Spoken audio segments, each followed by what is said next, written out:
கர்த்தருடைய பரிசுத்தமான நாமத்திற்கு மகிமை உண்டாகட்டும். ராத்திரியிலே ஒரு சொப்பனம் கண்டேன். அந்த சொப்பனத்தில்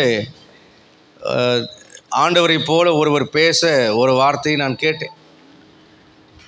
We spend less time for God in our lifetime. We spend less time for God in our lifetime. But God spent His life for us all time. அப்படிங்கிற ஒரு வார்த்தையை எங்கிட்ட சொன்னதை நான் கேட்டேன். விடிய அந்த வார்த்தை எனக்குள்ள 2:30 மணி உடனே அதை மறந்துடணும்னு சொல்லிவிட்டு என்னுடைய செல்ஃபோன்லேயே நான் ரெக்கார்ட் பண்ணிக்கொண்டேன். நாம் தேவனுக்காக நம்முடைய வாழ்நாளில் செலவழிக்கிற நேரங்கள் என்பது ரொம்ப கொஞ்சமான நேரம். ஆனால் தேவன் தம்முடைய வாழ்நாளை எல்லா நேரத்தையும் நமக்காகவே செலவழிக்கிறார். உதாரணம் சொல்கிறேன், உலக தோற்றத்துக்கு முன்னே உன்னை பெயர் சொல்லி அழைத்தேன். அப்போ உலகத்தை உருவாக்குறதுக்கு முன்னாலேயே அவருடைய நினைவில் நான் வந்து விட்டேன். அல்லேலூயா. இனிமேல் ஒரு உலகத்தை உருவாக்க போகிறேன் உனக்காக அப்படின்னு யோவான் 14 சொல்லியிருக்கார். அப்போ இனிமேலும் எதிர்காலமும் அவருடைய நினைவில் நான் தான் இருக்கிறேன், நிகழ்காலத்திலையும் அவருடைய நினைவில் நான் தான் இருக்கிறேன். ஆக தேவனுடைய வாழ்நாள் முழுவதும் யாருக்காக அவர் நேரத்தை செலவழிக்கிறார் என்றால் உங்களுக்காக, எனக்காக செலவழிக்கிறார். ஆண்டவருடைய ஆயுசு நாட்கள் அளவிடவே முடியாது. ஆனால் இவ்வளவா எனக்காக நேரத்தை செலவழிக்கிற ஆண்டவருக்கு நான் எவ்வளவு நேரத்தை செலவழிக்கிறேன் என்றால் less time in my lifetime.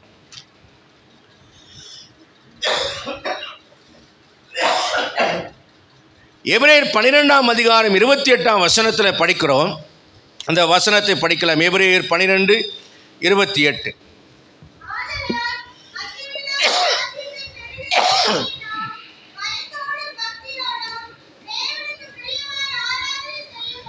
அசைவில்லாத ராஜ்யத்தை பெறுகிறவர்களாக நாம் காணப்படுகிறோம். நம்மை தேவன் எதற்காக அழைத்திருக்கிறார்? அசைவில்லாத ஒரு ராஜ்யத்தை பெறுவதற்காக தேவன் நம்மை அழைத்திருக்கிறார். அந்த அசைவில்லாத ராஜ்யத்துக்கு நாம் பங்காளிகளாய் மாற வேண்டுமானால் நாமும் அசைக்கப்படாதவர்களாய் நாம் காணப்பட வேண்டும். அல்லேலூயா. அசைக்கப்படாதவர்கள் என்றால் என்ன? ஆண்டவரை விட்டு விலகாதவர்களாக, ஆண்டவரை விட்டு பின்வாங்காதவர்களாக, ஆண்டவரை மறந்து போகிறவர்களாக நாம் காணப்படாதபடிக்கு நாம் எச்சரிக்கையாக இருக்க வேண்டும். எபிரேயர் 6 அதிகாரம் 19 நம்ம படிப்போம். எபிரேயர் 6 அதிகாரம் 19 அந்த நம்பிக்கை நமக்கு நிலையும் உறுதியும் திரைக்குள்ளாக போகிறதுமான ஆத்தும நங்கூரமா இருக்கிறது. இங்கே ஆத்தும நங்கூரம் என்கிற ஒரு வார்த்தையை உங்களோடு கூட பயன்படுத்த விரும்புகிறேன். அசைவில்லாத ராஜ்யத்தை பெறுகிறவர்களாகிய நான் அசையாமல் காணப்பட வேண்டுமானால் நான் அசைவிக்கப்படாதபடிக்கு எனக்கு நங்கூரம் ஒன்று தேவை. என் ஆத்துமாவை அசைக்காத ஒரு நங்கூரம் தேவை. என் ஆத்துமாவை பிடித்து வைக்கிற ஒரு நங்கூரம் தேவை. இந்த நங்கூரம் என்ன செய்கிறது? ஒரு கப்பல் பெருங்காற்றினாலேயோ பெரும் அலைகளினாலேயோ அது அடிபட்டு அலையாதபடிக்கு இந்த நங்கூரம் கீழே கடலுடைய சீ பெட்ல போய் அங்கே இருக்கக்கூடிய ஒரு பாறையில அது கோர்த்து கொண்டு இந்த கப்பல் அசைந்து போகாதபடி, நகர்ந்து போகாதபடி அதை இழுத்து பிடித்து நிறுத்துகிறது. எப்படியோ அப்படியே நானும், அதாவது என்னுடைய ஆத்துமாவும் நங்கூரத்தினாலே இழுத்து பிடிக்க வேண்டும். ஆமென். அப்படியானால் என்னுடைய ஆத்துமாவை அசையாதபடிக்கு பிடித்து வைக்கிற நங்கூரம் எது? 5 ஃபேக்டர்ஸ், 5 காரியங்கள். அது என்ன 5 காரியங்கள் என்று நாம் பார்த்தால், முதலாவது காரியமாக நான் உங்களுக்கு சொல்ல விரும்புகிறேன். எபேசியர் 3 அதிகாரம் 12 வாசிக்கலாம். அவரை பற்றும் விசுவாசத்தால் அவருக்குள் நமக்கு தைரியமும் திட நம்பிக்கையோடு தேவனிடத்தில் சேரும். இப்ப தேவனிடத்திலிருந்து பிரியாமல் தேவனிடத்தில் சேருகிற ஒரு ஸ்லாக்கியத்தை எது கொடுக்கிறது என்றால் விசுவாசம் கொடுக்கிறது. தேவனோடு நான் இணைக்கப்பட தேவனை பற்றி பிடித்துக் கொள்ள எது என்னுடைய வாழ்க்கையில காரணமா இருக்கிறது? விசுவாசம். 2 கொரிந்தியர் 1:24 படிங்க. உங்களோட கூட எங்களையும் கிறிஸ்துவுக்குள் ஸ்திரப்படுத்தி நம்மை அபிஷேகம் பண்ணினவர் தேவனே. அவர் நம்மை முத்தரித்து நம்முடைய விசுவாசத்தினால் நிலை நிற்கிறீர்களே. 2 கொரிந்தியர் 1:24. உங்கள்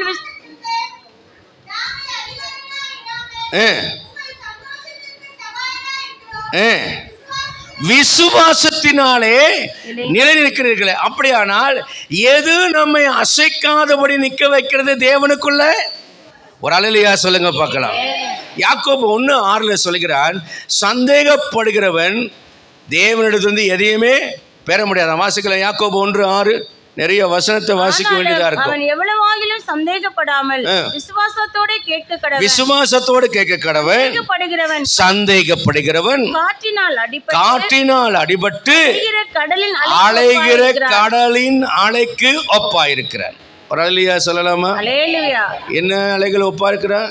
காத்துனால. அப்போ வாழ்க்கையில ஆண்டவர் மேல என்றைக்கும் ஒரு விசுவாசிக்கு சந்தேகம் வராமல் இருந்தால் இந்த விசுவாசனுடைய வாழ்க்கை கப்பல் அசையாம உறுதியா இருக்கும். விசுவாசத்தினாலே உங்கள் விசுவாச வாழ்க்கை உறுதியா இருக்கும். அல்லேலூயா. 2 கொரிந்தியர் 1:17-20 நம்ம படிக்கும் போது வாசிக்கலாம். நான் யோசித்தது வீணாக யோசித்தேனோ, அல்லது ஆம் ஆம் என்கிறதும் அல்ல அல்ல என்கிறதும் என்னிடத்தில் இருக்கத்தக்கதாக நான் யோசிக்கிறவைகளை மாம்சத்தின்படி யோசிக்கிறேனோ. நாங்கள் உங்களுக்கு சொன்ன வார்த்தை ஆம் அல்ல என்று இருக்கவில்லை. அதற்கு உண்மையுள்ள தேவனே சாட்சி. என்னாலும் சில்வான்வினாலும் தீமோத்தேயுவினாலும் உங்களுக்குள்ளே பிரசங்கிக்கப்பட்ட தேவ குமாரனாகிய இயேசு கிறிஸ்துவும் ஆம் என்றும் அல்ல என்றும் இராமல் ஆம் என்றே இருக்கிறார். ஆண்டவருடைய வல்லமையை நீங்கள் பாருங்கள். ஆம் ஆம் என்றோ அல்ல அல்ல என்றோ வேத வசனங்கள் நமக்கு காணப்படவில்லை. ஆபிரகாமை பார்த்து, நீ என்னை விசுவாசி, உன்னை ஆசீர்வதித்தாலும் நான் ஆசீர்வதிப்பேன் அப்படின்னு சொன்னாரு. ஆசீர்வதிப்பேன், உனக்கு பிள்ளை தந்தாலும் தருவேன் அப்படின்னு சொன்னாரா? எங்கேயும் சந்தேகப்படுகிற வார்த்தைகளை கர்த்தர் பேசவில்லை. ஆண்டவருடைய வசனங்கள் எங்கேயுமே ஒரு சந்தேகத்திற்கு இடமான வசனங்களாக காணப்படவில்லை. ஆமாம் என்றும் அல்ல அல்ல என்றும் குழப்பத்துக்குரியதாய் காணப்படவில்லை. இன்னொரு வசனத்தை நீங்கள் படியுங்கள். எபிரேயர் 4:1-2 படியுங்கள். எபிரேயர் 4:1-2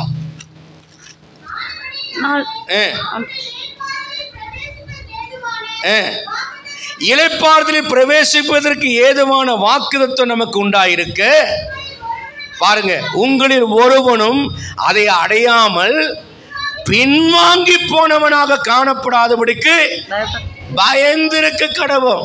கர்த்தருடைய வாக்குத்தத்தங்கள் ஆம் என்றும் அல்ல என்றிராமல் ஆம் என்றும் ஆமேன் என்றும் இருக்கிறது. ஆகவே இந்த வாக்குத்தத்தம் நமக்கு உண்டாயிருக்கிறபடியால், இளைப்பாறுதலை தருகிறபடியால், அப்படிப்பட்ட வாக்குத்தத்தம் இருக்கிறபடியால் நீங்கள் அவரை விட்டு பின்வாங்கி போயிடாதீங்க அப்படின்னு சொல்லிட்டு அடுத்த வசனத்துல சொல்றாரு, சுவிசேஷம் அவர்களுக்கு அறிவிக்கப்பட்டது போல இன்றைக்கு நமக்கும் ஆண்டவர் அறிவிக்கிறார். கேட்டவர்கள் விசுவாசம் இல்லாமல் கேட்டபடியால் அவர்கள் கேட்ட வசனம் அவர்களுக்கு பிரயோஜனப்படவில்லை. இன்றைக்கு தேவனுடைய சமூகத்தில், தேவனுடைய ஆலயத்தில் உங்களுக்கு விசுவாசம் தேவை.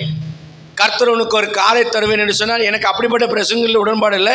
ஆனால் மெட்டீரியல் பிளெஸிங்ஸையும் கர்த்தர் வாக்கு பண்ணுகிறார், இல்லை என்று சொல்லவில்லை. ஆனால் அது மட்டுமே நம்முடைய நோக்கமாக இருக்கக்கூடாது. தேவன் நமக்கு கொடுக்கிற வாக்குகளிலே நாம் அந்த வசனத்தை கேட்கும் போது ஆம் என்றும் அல்ல என்றிராமல் ஆம் என்றும் ஆமேன் என்றும் ஆண்டவர் சொல்கிறபடியால் கேட்கின்ற நாமும் ஆம் என்றும் ஆமேன் என்று சொல்லி அந்த வார்த்தைகளை விசுவாசித்தால் அந்த வாக்குத்தத்தங்கள் நம்முடைய வாழ்க்கையில் நிறைவேறும். அந்த வார்த்தைகள் நிறைவேறும். கர்த்தர் ஆசீர்வதிப்பார். உங்க பிள்ளை கலெக்டர் ஆவான்னு சொன்னாலும் ஆமா, இது கடக்குக்கு, இது மாடு மாதிரி எருமை மாடு மாதிரி இருக்கிற இருப்புக்கு இதெல்லாம் எங்க போய் முன்னேறுது, பாஸ்ட் ஏதோ நம்ம மனசுக்கு ஆறுதலுக்கு சொல்றார் அப்படின்னு நீங்க நினைச்சீங்கன்னா நீங்க கேட்ட வசனம் உங்களுக்கு விளங்காது. அந்த வல்லமை உங்களுக்குள்ளே கிரியை செய்யாது. கூடாது. சிலர் யோசிப்பாங்க, எங்கிட்டயே காசு இல்லை, எங்கிட்டயே பணம் இல்லை, எங்கே குடிக்கவே கூழ் இல்லையா, கொப்பளிக்கிறதுக்கு பன்னீருக்கு எங்கே போகிறது அப்படிங்கிற மாதிரி நீங்கள் அவிசுவாசமாக பேசிட்டு எகிப்தில் கொம்பட்டிக்காய் சாப்பிட்டோம், வெள்ளரிக்காய் சாப்பிட்டோம், அதெல்லாம் சாப்பிட்டோம், இங்கே ஆண்டவர் இறைச்சியை ஆயத்தப்படுத்துவாரா அப்படின்னு கேட்டாங்க. அப்படி கேட்டவனெல்லாம் திங்கும் போதே விக்கி சாகுற மாதிரி பண்ணிட்டார். ஆமென். நல்ல ஒரு அல்லேலூயா சொல்லுங்க. விசுவாசம் இல்லாதனால கானானுக்குள்ள போக முடியல, அவங்க சந்ததியே போக பண்ணினார். இன்னைக்கு நான் சொல்றேன், உங்க சந்ததியை ஆசீர்வதிக்க கர்த்தர் வல்லவர். நீங்க விசுவாசிக்கினாலும் உங்க சந்ததியினுடைய வாழ்க்கையில கர்த்தர் அதை செய்து அவர் தம்முடைய வார்த்தையில் உண்மையிலவர் என்பதை விளங்க பண்ணுவார். இன்னைக்கு உங்க வாழ்க்கை அசையாம இருக்கணும்னா அதைத்தான் எபிரேய நிருபக்காரன் சொல்றான். அவங்க கேட்டாங்க, அவங்களுக்கு சுவிசேஷம் அறிவிக்கிறது போலதான் நமக்கும் அறிவிக்கப்படுது. அவன் கேட்டவன் விசுவாசம் இல்லாம கேட்டான், அதனால அவனுக்கு கேட்ட வசனம் பயன்படவில்லை, பிரயோஜனப்படலை. ஆனா இன்றைக்கு நீ விசுவாசத்தோடு கேள். என் சகோதரன் ஃபர்ஸ்ட் ரேங்க் வாங்கினவன் பிஎஸ்சியில் எம்எஸ்சியில். அன்றைக்கி என்னிடத்துல சொல்லும்போது ஒரு காரியத்தை சொன்னான். சின்னதுலேருந்து நான் தான் நல்லா படிப்பேன், ஃபஸ்ட் ரேங்க் வாங்குறது நான் தான் வாங்குவேன். என் தம்பி ஃபஸ்ட் ரேங்க் வாங்குறது, ஏன்னா அதெல்லாம் மறந்துட்டேன் நான். அவன் கடைசியாக நல்லா படித்தது மட்டும்தான் ஞாபகம் இருந்தது. அவர் அன்றைக்கி என்கிட்ட பேசும்போது சொல்கிறாரு, அவர் ஒய்ஃப் பையனை ஒழுங்கா போடுறான்னு திட்டிகிட்டே இருப்பாங்களாம். அப்போது என் தம்பி அவங்களுக்கு அட்வைஸ் பண்ணாங்களா, இங்கே பாரு, சும்மா பையனை தொந்தரவு பண்ணாத, விட்டுரு. ஏன்னா நானும் 9th வர்ற வரைக்கும் ஒழுங்காக படிக்கலை, ஃபெயில் ஆகிருக்கிறேன், கம்மியாக மார்க் வாங்கியிருக்கிறேன். நான் என் மார்க் சீட்டே பார்த்துட்டு இருந்ததுனால என் தம்பி என்ன மார்க் வாங்கினாருன்னு நான் கவனிக்கவே இல்லை. அவர் அன்றைக்கி ஒரு 6 மாதத்துக்கு முன்னாடி சொல்லும்போது தான், கம்மி மார்க் வாங்கியிருக்கிறாரா, ஃபெயிலெல்லாம் ஆனாரா இவர் அப்படின்னு நான் யோசிக்கிறேன். அவர் சொல்கிறார், ஃபெயில் மார்க்கெலாம் வாங்கினேன், ஒழுங்காகவே நான் படிக்கலை.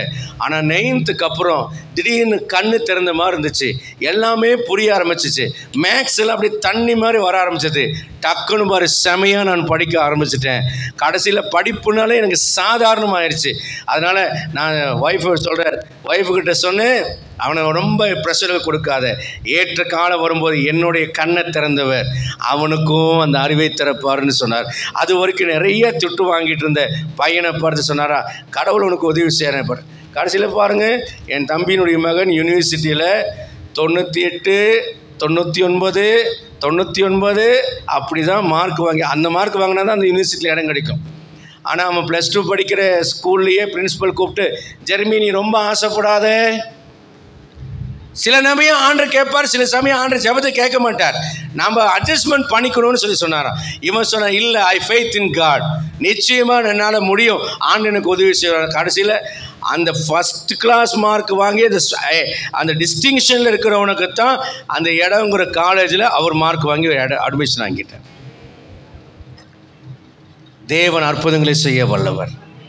நம்முடைய துவக்கம் அற்பமாக இருந்தாலும் முடிவு சம்பூர்ணமாக இருக்கணும். ஆனால் கேட்குற வசனத்தை விசுவாசத்தோடு கேட்கணும். எவ்வளவேன்னு சந்தேகப்படக்கூடாது. அடிக்கடி நான் உங்களுக்கு பிரசங்கித்திருக்கிறேன். ரோமர் 4ஆம் அதிகாரம் எனக்கு ரொம்ப பிடிச்ச வசனம்.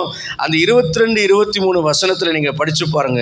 ஆகையால் அது அவனுக்கு நீதியாக எண்ணப்பட்டது, அது அவனுக்கு நீதியாக எண்ணப்பட்டது என்பது அவனுக்காக மாத்திரம். இங்கே தான் நீங்கள் கவனிக்கணும். எதுக்கு இந்த பிரசங்கம்? அவனுக்காக மாத்திரம் அல்ல, நமக்காகவும் எழுதப்பட்டது. இங்க பாருங்க, நம்மளை குறித்து சொல்லியிருக்கிறார், நமக்காகவும் எழுதப்பட்டு உள்ளது. ஆமென். நல்ல ஒரு அல்லேலூயா சொல்லுங்க. உங்களுக்காகவும் கர்த்தர் எழுதி வைத்திருக்கிறார். என்ன எழுதி வைத்திருக்கிறார்? அந்த 17 20 வசனத்தில் படிச்சு பாருங்க. 20 22 வசனம் வரைக்கும் வாக்குத்தத்தத்தை குறித்து அவன் அவிசுவாசமாய் சந்தேகப்படாமல், தேவனுடைய வாக்குத்தத்தத்தை குறித்து அவன் அவிசுவாசமாய் சந்தேகப்படாமல், தேவன் வாக்குத்தத்தம் பண்ணினதை நிறைவேற்ற வல்லவராய் இருக்கிறார் என்று முழு நிச்சயமாய் நம்பி தேவனை மகிமைப்படுத்தி விசுவாசத்தில் வல்லவனாகிறான். அல்லேலூயா. இந்த வசனத்துடைய அர்த்தம் என்ன தெரியுமா? தேவன் வாக்குத்தத்தம் பண்ணினதை நிறைவேற்ற வல்லவராய் இருக்கிறார் என்று முழு நிச்சயமான என்ன அர்த்தம்? அங்க டோரை இழுத்து சாத்திட்டா காத்து கூட வராம சாத்திட்டான்னு சொல்றாங்கல்ல.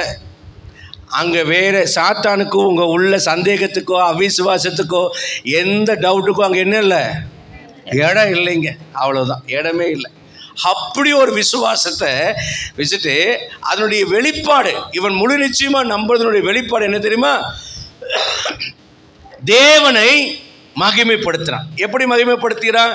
என்ன ஆபிரகாமே கெல்ட்டு பயிலாகி போயிட்ட, ஒரு குழந்தை குட்டி இல்லையா உனக்கு அப்படிங்கும்போது, தேவன் எனக்கு ஒரு பிள்ளையை தருவேன் என்று சொல்லியிருக்கிறார். ஒரு பிள்ளை பிறப்பான். ஆமென். அல்லேலூயா. ஆண்டவர் சொல்லிட்டார், வரும் நாள் குறித்த காலத்தில் பிராணோற்போ காலத்திட்டத்தில் வரவே, அப்பொழுது நீ ஒரு குமாரனை அணைத்து கொண்டிருப்பார், அவனுக்கு ஈசாக் என்று பேரிடு. இப்போ சொல்கிறாரு, மனைவி கிட்ட பேசும்போது சொல்கிறாரு, ஈசாக்கு அடுத்த வருஷம் இந்நேரம் ஈசாக்கு இருப்பான் அல்லவா? அல்லேலூயா, தோத்திர ஆண்டவரே, அடுத்த வருஷம் இந்நேரம் ஈசாக்கை தருவதற்காக நன்றி. இதுதாங்க தேவனை மகிமைப்படுத்துவது. அல்லேலூயா. சில பேர் பாருங்கள், நம்மளை கீழே தள்ளி விடுற மாதிரி, சிலரெல்லாம் டமால் கீழே தள்ளி விடுற மாதிரி சொல்லுவாங்க. அடுத்த வருஷம் பாரு, ஒரு ஸ்கூட்டர் நான் வாங்க போகிறேன், முதல்ல ஒரு சைக்கிள் வாங்க முடியுமான்னு யோக்கியதை பாரு. என்ன, முதல்ல உன்னால் ஒரு சைக்கிள் வாங்க முடியுமான்னு ஒரு யோக்கியதை பாரு. பையன் வந்து சொல்கிறான், மம்மி நான் அடுத்த எக்ஸாமில் பாரு மம்மி, நான் தான் கிளாஸில் ஃபஸ்ட்டு, முதல்ல மேக்ஸில் பாஸ் ஆகுறியான்னு பாரு. நம்மளால் எப்படி கவுத்து விடுறது? முதல்ல மேக்ஸில் பாஸ் ஆகிறதையா பாரு. இப்படி பேசி பழகாதீங்க. ஆமாப்பா, கர்த்தர் உன்னை கிளாஸில் ஃபஸ்ட் அல்ல, ஸ்கூலில் ஃபஸ்ட் அல்ல, ஸ்டேட்லேயே ஃபஸ்ட்டாக மாற்றுவார்னு. ஏன் நீங்கள் சொல்கிறதுக்கு உங்களுக்கு என்ன காசா பணமா? காசா பணமா சொல்ல வேண்டியதானே? விசுவாசம் இல்லை. சில பேருக்கு நெகட்டிவாக பேசி சிம்பத்தியாக பேசுறதுல, நான் அடுத்த வருஷம் நேரம் நான் இருக்க மாட்டேன், நீ இல்லாமல் போ. புருஷங்கிட்ட சில பேர் எப்போ பார்த்தாலும், எங்க நான் அடுத்த வருஷம் நேரம் இருப்பனோ இல்லையோ, அவர் மனசுக்குள்ளே கணக்கு போடுவார், இப்போவே மேட்ரிமோனிக்கு போட்டு வைக்கணும் ஒரு கல்யாணம் பண்ணுறதுக்கு. நீ செத்து போயிடுவே, ஐயா இன்னொரு கல்யாணம் பண்ணிடுவார். வயசான காலத்தில் பசங்க என்ன பண்ணுவான், அவன் பொண்டாட்டி புள்ள ஒட்டி தான் பார்ப்பான். இந்த கிழவனை யார் பார்ப்பார்? வயசானவருக்கு ஒரு துணை வேணுமா வேண்டாமா? அவருக்கு ஏதோ டீ போட்டு கொடுக்கறதுக்கு, ஏமா டவல் எடுத்து கொடுன்னு சொல்கிறதுக்கு, ஏமா கொஞ்சம் தைலம் தேய்ச்சி கொடுக்குறதுக்கு ஒரு ஆள் வேணுமா வேண்டாமா? உடனே நம்ம ஆளுகளில் நம்ம என்ன பண்ணுவாங்கண்ணா, இவர் பாரு மனசால் வாழலை, உடலால் தான் வாழ்ந்தார். நம்ம இந்தியாவில் வந்து பெருந்தன்மை கிடையாது. இந்தியாவில் என்ன பண்ணுவாங்க பாருங்கள், ஆண்கள் இன்னொரு கல்யாணம் பண்ணுவாங்க, ஆனால் பொம்பளாட்டி கல்யாணம் பண்ணக்கூடாது. கல்யாணம் பண்ண இந்த பசங்களுக்கெல்லாம் வர வெறி என்ன ஆகணும், 45 வயசில் நீ எப்படி கல்யாணம் பண்ணுற, எங்கள் அப்பனோட உண்மையாக வாழ்ந்தியா அப்படின்னு எல்லாம் நினைப்பாங்க. வெளிநாட்டில் என்ன பண்ணுறாங்கன்னா, 60 வயசு 70 வயசு ஆனாலும் அந்த வயசான காலத்தில் எல்லாம் தனித்தனி குடித்தனமாக போயிடுவான். இந்த வயசான காலத்தில் கவனிக்க ஆள் இருக்காது. பிள்ளைகளே தனியாக இருக்கிற சிங்கிள் பெற்றோருக்கோ திருமணம் செய்து வைக்கிறார்கள். கணவன் இறந்து விட்டால் மனைவி, அந்த பெருந்தன்மை வரல. வேதம் ஒன்றும் அது தப்புன்னு சொல்லலையே, வேதம் ஒன்றும் அது பாவம்னு சொல்லலையே. அப்படியே நீங்கள் வந்து அடுத்தவங்களை நியாயம் இருக்க கிளம்புறீங்க. நான் எப்படி ஜெபம் பண்ணுறேன்னா, ஆண்டவரே அந்த மாதிரி சிக்கல் எல்லாம் என் வாழ்க்கையிலேயே மனைவி வாழ்க்கையிலே வரக்கூடாது. நாங்கள் 2 பேரும் கிழவனும் கிழவியும் ஆகிற வரைக்கும் சந்தோஷமாக சாராளை போல சொல்லக்கூடாது. ஆபிரகாம் பல கல்யாணம் பண்ணார், அந்த அளவுக்குலாம் ஆயுசு நாட்கள்லாம் வேண்டாம். 2 பேரும் சமகாலமாக வாழ்ந்து சமகாலமாக போய் சேர்ந்துக்கணும். ஒரு அல்லேலூயா சொல்லுங்களேன், நல்ல உற்சாகமான அல்லேலூயா சொல்லுங்கள். ஒருவேளை பாஸ்டமாக இல்லாமல் நான் ஒரு கல்யாணம் பண்ணேன், நீங்களே போதும் வாட்ஸ்அப்பில் பரப்பி விட்ருவீங்க பல காரியம். ஏன்னா ஏற்றுக்க முடியாது. என்னதான் இருந்தாலும் எங்கள் பாஸ்டமாக மாறி இல்லை. இந்த பாஸ்டர் மனசில் சாத்தான் பூந்துட்டான். பாஸ்டமாக இருக்கிற வரைக்கும் நல்லா ஜெபம் பண்ணி காவல் காத்தாங்க. அவர் போனோன்னே பாஸ்டர் இசையில் விழுந்துட்டாருன்றீங்க.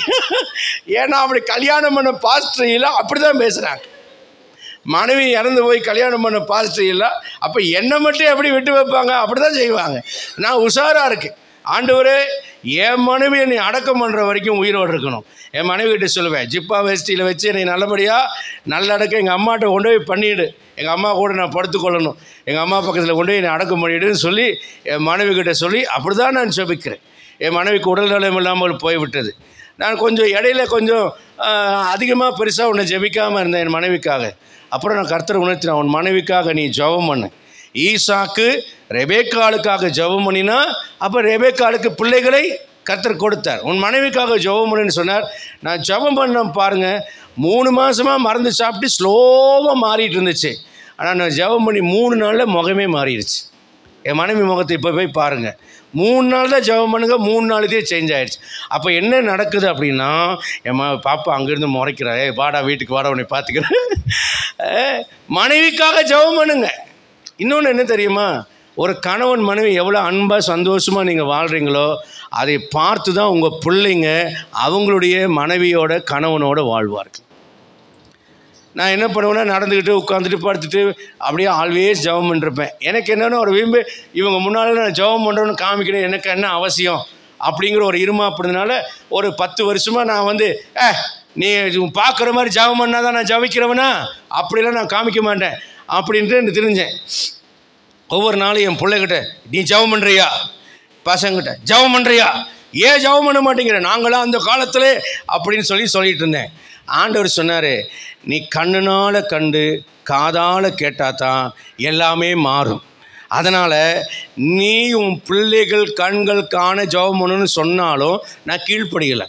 இப்போ சமீப காலமாக அப்படி ஜெபிக்கணும்னு ஒரு ஆர்வம் வந்துச்சு. என்றைக்கு முழங்காலில் நின்று ஆராதிக்கணும்னு பிரசங்கம் பண்ணணும்னோ அன்னையிலேருந்து நான் ஜெபம் பண்ணுறதும் முழங்காலில் நின்று ஜெபிக்கணும்னு முடிவு பண்ணிவிட்டு நான் தொடர்ந்து என் வீட்டில் அதுக்குன்னு ஒரு பாய் வாங்கி அந்த பாயில் முழங்கால் படி போட்டு நான் ஜெபம் பண்ண ஆரம்பித்தேன். பாருங்கள், திடீர்னு பார்த்தா நான் இன்னொரு பெட்ரூமுக்கு போகிறேன், என் பிள்ளை குப்புறம் முழங்காலில் விழுந்து ஆண்டவரேன்னு பாட்டெல்லாம் பாடி, நான் கேட்டேன், யாரா பாடுறது, அவங்க அம்மா பாடுறாங்களா யார் பாடுறாங்கன்னு கேட்டால் முகம் எந்த பக்கம் இருக்குன்னே தெரியல. அதனால் நான் சுற்றி வந்து பார்த்தேன், என் பிள்ளை பாட்டு பாடி ஜெபம் பண்ணுறதை நான் பார்த்தேன். பாருங்கள், ரெகுலராக அது பையனுடைய வாழ்க்கையில் பிள்ளைகளுடைய வாழ்க்கையில் அது பரவினதை நான் கண்டேன். அந்த ஜெப ஆவி கிரியை செய்கிறதை கண்டேன். அப்போ ஒன்றை தெரிந்து கொண்டேன், நாம் நமக்கு மட்டுமே பரிசுத்தவான்களாக இருந்தால் பத்தாது, நம்ம குடும்பத்தாருக்கு முன்பாக நம்ம பரிசுத்தவான்களாக இருக்கணும். நமக்கு மட்டுமே ஜெபம் பண்ணுறவங்களாக இருந்தால் பத்தாது, நம்ம பிள்ளைகளுக்கு முன்பாகவும் நம்ம ஜெபிக்கிறவர்களாக இருந்தால் அவங்க தூண்டப்படுவார்கள் என்பதை நான் கண்டு கொண்டேன். அல்லேலூயா. என் அன்புக்குரிய அருமையான கர்த்தருடைய பிள்ளைகளே, இந்த கடைசி காலத்தில் நமக்காக எழுதப்பட்டிருக்கிற இந்த வசனத்தை நாம் விசுவாசித்து தேவனுடைய அந்த விசுவாசமாகிய அந்த நங்கூரத்தின் மூலியமாக நாம் தேவனோடு இணைக்கப்பட்டு இந்த வசனங்களை விசுவாசிப்போம் என்றால் அவருடைய வாக்குகள் எல்லாம் ஒரு நாளும் நம்மை கைவிடாது, நம்மோடு கூட இருந்து நம்மை வழிநடத்துகிறதா இருக்கும். கர்த்தருடைய பரிசுத்தமான நாமத்திற்கு மகிமை உண்டாவதாக. அது மாத்திரமல்ல, எபிரேயர் 4ஆம் அதிகாரத்தில் நாம் ஏற்கனவே படித்தது போல அந்த இளைப்பாறுதலில் பிரவேசிக்கும்படி நாம் பின்மாற்றம் அடையாமல் நாம் உறுதியாக இருக்க வேண்டும். எபிரேயர் 3ஆம் அதிகாரம் 14ஆம் வசனம் சொல்கிறது, நாம் ஆரம்பத்தில் கொண்ட நம்பிக்கையை முடிவு பரியந்தம் உறுதியாய் பற்றி கொண்டிருப்போமானால் கிறிஸ்துவினிடத்திலே நமக்கு பங்கு இருக்கும். அல்லேலூயா.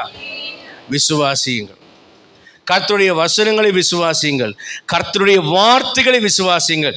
இது எவ்வளவு போராட்டமான சூழ்நிலைகளிலேயும் அது உங்களை பாதுகாத்து கொள்ளும். 1 பேதுரு 1ஆம் அதிகாரம் 5லிருந்து 9 வசனங்களை நம்ம படிக்கும்போது, 1 பேதுரு 1ஆம் அதிகாரம் 5லிருந்து 9 வசனங்கள், 5ஆம் வசனத்தை வாசிங்க. கடைசி காலத்தில் வெளிப்பட ஆயத்தமாக்கப்பட்டிருக்கிற ரட்சிப்புக்கு ஏதுவாக விசுவாசத்தை கொண்டு தேவனுடைய பலத்தினாலே காக்கப்பட்டிருக்கிற உங்களுக்கு அந்த சுதந்திரம், அடுத்தது நித்திய ஜீவனுக்குரிய சுதந்திரம் விசுவாசத்தினாலதான் தேவ பலத்தினால காக்கப்படுகிறது. நம்ம பரலோகம் போவது எதனால? விசுவாசத்தினாலே. அல்லேலூயா. கீழே இருக்கிற வசனங்கள் 7, 8, 9 நம்ம படிக்கும்போது அந்த வசனத்தில் இவனமாக பார்க்குறோம், அழிந்து போகிற பொண்ணு அக்னினால சோதிக்கப்படும், அதை பார்க்கிற வெளியேறப்பட்டதாக இருக்கிற உங்களுக்கு விசுவாசம் சோதிக்கப்பட்டு இயேசு கிறிஸ்து வெளிப்படும் போது உங்களுக்கு புகழ்ச்சியும் கனமும் மகிமையும் உண்டாக காணப்படும். இங்கே விசுவாசிக்கிறதுனால ஆசீர்வாதங்கள் மட்டுமல்ல, இங்கே விசுவாசிக்கிறதுனால மறுமையில் நித்திய ஜீவனையும் பரலோகத்தில் அழியாமையும் கனத்தையும் நாம் சுதந்திரத்துக் கொள்வோம். அல்லேலூயா, அல்லேலூயா. இரண்டாவது காரியம், முதலாவது விசுவாசம் என்கிற நங்கூரம் நம்மை அசையாதபடி காத்துக்கொள்ளுது, சந்தேகம் வரக்கூடாது. இரண்டாவதாக தேவ சித்தம் என்கிற ஒரு நங்கூரம். யோனாவை பார்க்குறோம். யோனா கப்பலில் பின்னணியத்தில் தலை வைத்து படுத்து ஜாலியாக தூங்கிட்டு இருந்தார். கப்பலின் அடித்தட்டில், பின்னணியும் இல்லை, அடித்தட்டில் கடலில் ஒரு பெரிய அலை வந்துச்சு. எல்லாம் சீட்டு போட்டான். யோனா பேரில் தான் சீட்டு விழுந்துச்சு. டே என்னடா செஞ்சேன்னா, நான் கர்த்தருடைய சித்தத்துக்கு விரோதமாக அவருடைய சமூகத்தை விட்டு விலகி ஓடுகிறவன்னு சொன்னார். தர்சீசுக்கு போகிற கப்பலில் நினிவேக்கு போக சொன்னால் தர்சீசுக்கு போகிற கப்பல் ஏறினா. அப்போ ஆண்டவர் சொன்னார், அவங்க அந்த யோனா சொன்னால் என்னை தூக்கி கடலில் போட்டு எல்லாமே சரியாயிடும். அப்போ தேவ சித்தம் செய்யாத வரைக்கும் நம்முடைய வாழ்க்கை கப்பலில் குழப்பங்களும் பிரச்சனைகளும் இருக்கத்தான் செய்யும். எப்போ நம்முடைய வாழ்க்கைங்கிற கப்பலில் தேவ சித்தம் நிறைவேற்றுகிற நபர் அங்கே இருக்கிறானோ அப்போதான் அமைதியான பிரயாணம் இருக்கும், வாழ்க்கை அமைதியாக போகும். இல்லாவிட்டால் வாழ்க்கை அமைதியாக போகாது. யோனா தேவனுடைய சித்தத்துக்கு விரோதமாய் போனால் அந்த கப்பல் மூழ்கத்தக்கதான பிரச்சனை வந்தது. இன்னைக்கு குடும்பங்களிலே பல குழப்பங்கள் வருவதற்கு காரணம் தேவ சித்தத்தின்படி வாழாதனால தான் பிரச்சனைகள் வருகிறது. மத்திய 7ஆம் அதிகாரத்தில் நம்ம படிக்கும்போது அங்கே வாசிக்கிறோம். 1 யோவான் 2:17 படிங்க. முதல்ல 1 யோவான் 2:17. தேவனுடைய சித்தத்தின்படி செய்கிறவனோ என்னென்றைக்கு நிலைத்திருப்பான், உலகமும் அது நிச்சயம் ஒளிந்து போகும். தேவனுடைய சித்தத்தின்படி செய்கிறவனோ. அப்ப பாருங்க, தேவ சித்தத்துக்கு விரோதமா இருக்கிறது என்ன? உலகமும் அதனுடைய இச்சையும் தேவ சித்தத்துக்கு எதிரானது. அப்ப தேவ சித்தத்தின்படி செய்கிறவன் அசையாமல் என்றென்றைக்கு நிலைத்திருப்பான். ஒரு அல்லேலூயா சொல்லுங்க பார்க்கலாம். எந்த காத்தும் வந்து அசைக்காது. இப்போ மத்திய 7ஆம் அதிகாரத்தில் 21-24 வரைக்கும் வாசிக்கிறோம். அங்க நமக்கு நல்லா தெரியும், அந்நாளில் அநேகர் என்னை நோக்கி கர்த்தாவே கர்த்தாவே தீர்க்க தரிசனம் சொன்னோம், பிசாசுகளை துரத்தினோம், அற்புத அடையாளங்களை செய்தோம். இன்னைக்கு இது 3 நான் செஞ்சுட்டா நான் ஒரு பெரிய ஊழியக்காரனாக அறியப்பட்டு விடுவேன். ஆனால் ஆண்டவர் சொல்றாரு, அந்த அதிகாரத்தில் ஆட்டுத்தோலை போர்த்து கொண்டு ஓநாய்கள் வரும், கள்ள தீர்க்கதரிசிகளுக்கு எச்சரிக்கையார்கள். எதை சொல்கிறார்? கனியற்ற வாழ்க்கை. அந்நாளில் அநேகர் கர்த்தாவே கர்த்தாவே உமது நாமத்தினால் இப்படிலாம் செய்தோம். நான் சொல்லுவேன், அக்கிரம செய்கைக்காரரே. யார் அக்கிரம செய்கைக்காரர்? கனியற்ற வாழ்க்கையை வாழ்கிற ஒவ்வொரு ஊழியனும் விசுவாசியும் அக்கிரம செய்கைக்காரர். என்ன கனி வேணும்? ஆவியின் கனியான நற்குணங்கள் வேணும், நீதியின் கனி வேணும், பரிசுத்தம் என்கிற கனி வேணும்.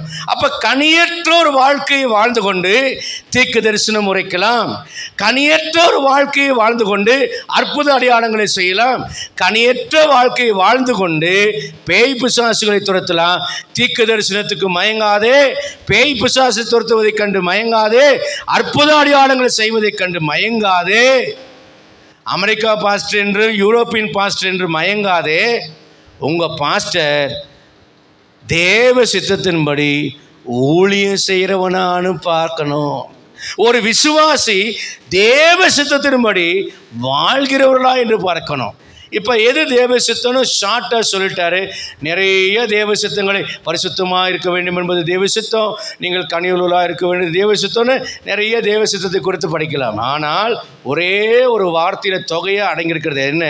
கீழே அவர் சொல்லுகிறார், என்னுடைய வார்த்தையை கேட்டு அதன்படி செய்கிற புத்தியுள்ள மனுஷன் யார் என்றால், கண்மணியின் மேலே தன் அஸ்திபாரத்தை போட்டு வீட்டை கட்டின மனுஷன்தான் புத்தியுள்ளவன். அப்படியானால் யார் தேவ சித்தம் செய்கிறவன்?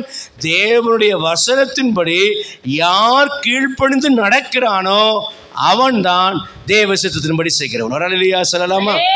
அப்ப தேவ சித்தத்தின்படி செய்கிறவன் தேவ வசனத்தை கை கொள்கிறவனா இருக்கிறான். தேவ வசனத்தை கை கொள்கிறவனை பெருங்காற்று அடித்து பெருமழை வந்து பெருவெள்ளம் மோதினாலும் அந்த வீடு அசையவில்லை.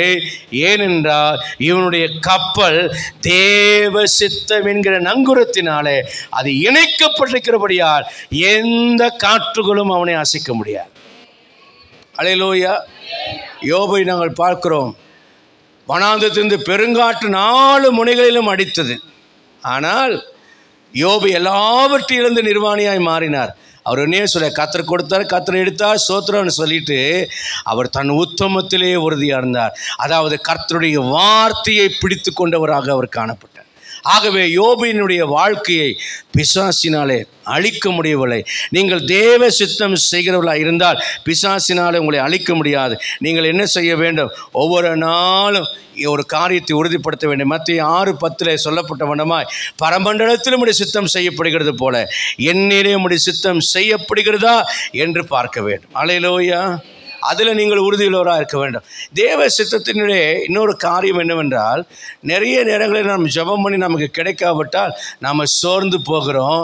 ஆனால் ஒன்று நீங்கள் சொல்லி ஜெபிக்கணும், ஆண்டவரே என் சித்தத்தின்படி அல்ல உம்முடைய சித்தமாக கடவுது என்று ஜெபிக்க வேண்டும். ஒரு அல்லேலூயா சொல்லலாமா? அதை நாம் தவறு விட்டு விடுகிறோம். ஒரு பொண்ணை பார்த்து இந்த பொண்ணே தான் வேண்டும் ஆண்டவரே, இதை தந்தாலே தாரும் ஆண்டவரே அப்படின்னு கேட்பாங்க. ஆனால் அந்த பொண்ணுக்கு கேன்சர் இருக்கும். அந்த பொண்ணு வீட்டுக்கே தெரியாது. கல்யாணமே 2.5 வருஷத்தில் செத்து போயிடுவாளாக இருக்கும். அதுக்கு நீ இதெல்லாம் காசையும் செலவழிக்கிற மாதிரி இருக்கும். அந்த பொண்ணு உன்னை பார்த்து அவனை பிடிக்கல வேண்டான்னு இருக்கும். ஆனால் இவர் என்ன பண்ணுவார்? அந்த புள்ள தான் வேணும்பார். எனக்கு தெரிந்த ஒரு ஊழியர் ஒருவர் ஒரு பெண்ணை பார்த்து அந்த பிள்ளை தான் கட்டுவேன்னு நின்னார். அந்த அம்மா என்ன பண்ணிச்சு, எங்கள் வீட்டுக்கு வந்து இந்த ஊழியக்காரனை எனக்கு பிடிக்கல, அவர் உங்கள் சொந்தக்காரர் தானே, அவர் எனக்கு பிடிக்கல, எனக்கு அவர் வேண்டவே வேண்டான்னு சொன்னது.